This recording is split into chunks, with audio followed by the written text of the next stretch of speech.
काय करायची? तिची तक्रार आहे. काय ही साडी तिच्या ओळखीची वाटते. ओळखीची वाटते? हो. खरं काय शकतो तिच्या नवऱ्यानंच दिली ही साडी मला.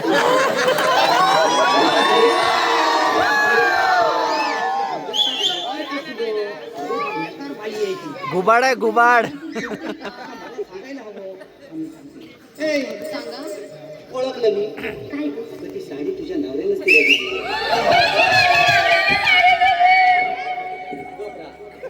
गप रा. साडी गेली तरी चालेल, पण तू तुझा घसा मात्र सुटवू साडी दिली तुझ्या नवऱ्यानं काय लेंग्याची नाडी नाही दिली. हे बघ, आता तुझा नवरा सकाळ संध्याकाळ तिच्याकडे जातो. तरीच म्हणते